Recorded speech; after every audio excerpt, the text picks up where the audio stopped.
Bill and Ben. A night to remember. Bill and Ben.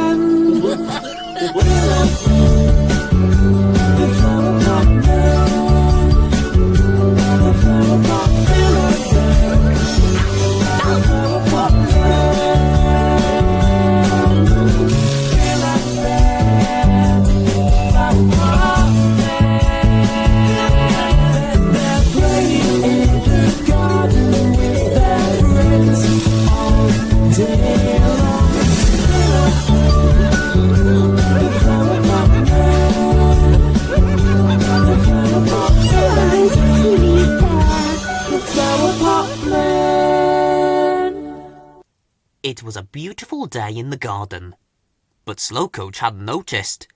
He was very cross about something. He grumbled and muttered so loudly that he woke up Bill and Ben. Bill and Ben wondered what was wrong, so they zipped over to Slowcoach's house to find out. "Slobberdob!" called Bill. "What a slobberlob?" called Ben. Slowcoach came to his door and peered out. "Is that you two troublemakers?" he asked. "What do you want?" Bill and Ben said they didn't want anything. They were just wondering what Slowcoach was moaning about. "I'll tell you," said Slowcoach. "I was reading a very interesting book last night when I must have nodded off. And there they were! Gone!"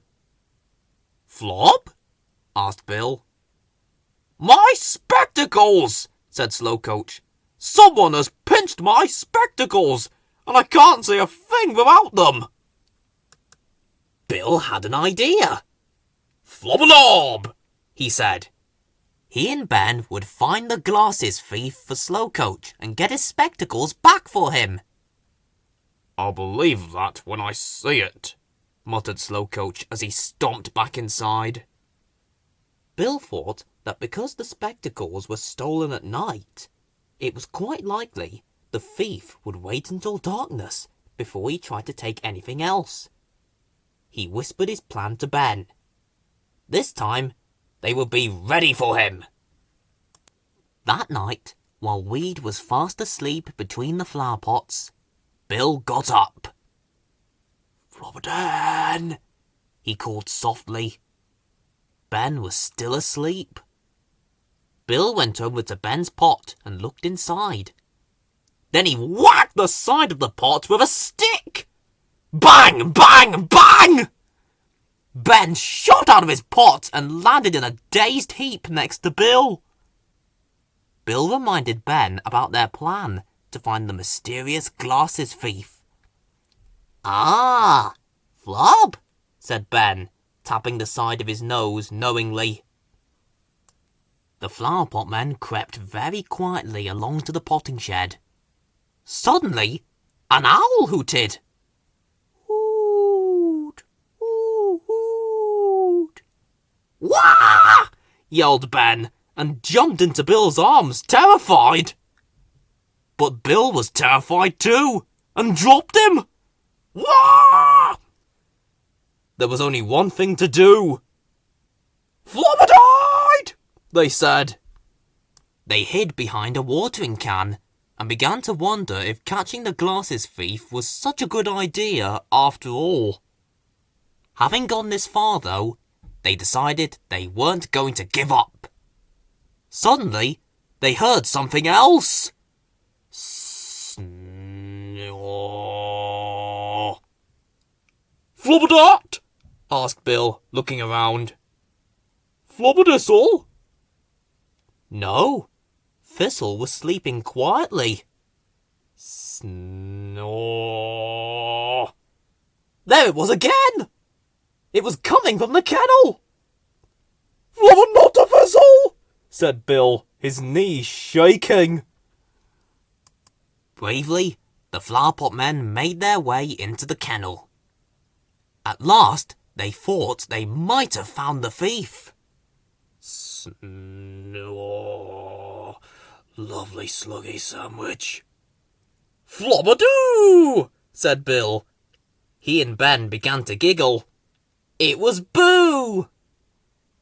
Boo was not at all pleased to be woken up, and when they explained they were looking for a glasses thief, he said, "Well, if you think it was me, you can just think again. Now, if you don't mind, I've got some sleep to catch up on." And with that, he rolled himself up into a ball again. Suddenly, the flower pot men heard another noise. "Oh, whoa!" "Flubber-dat!" said Ben.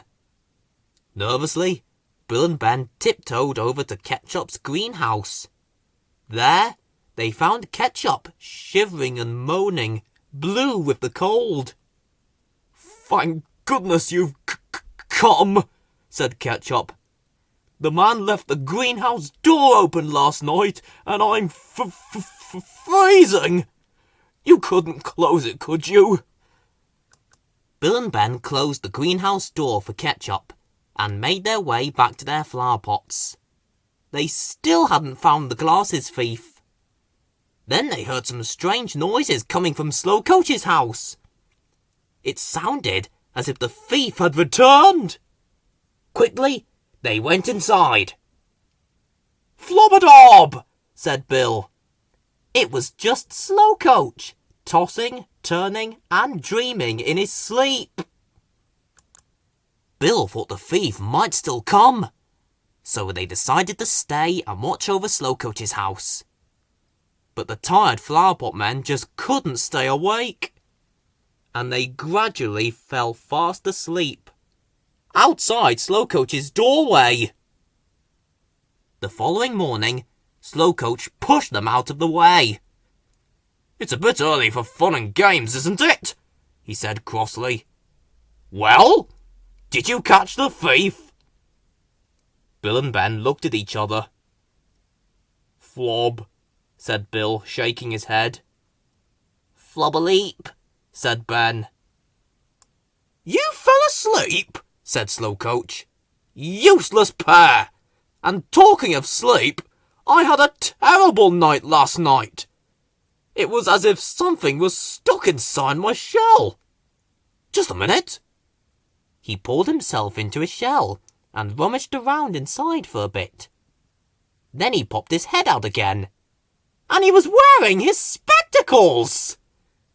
"Well, would you believe it?" he said. "They were in my shell all that time." Slowcoach chuckled to himself.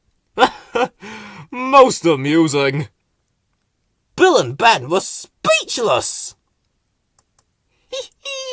"Oh, you poor things," said Weed. "All that trouble for nothing."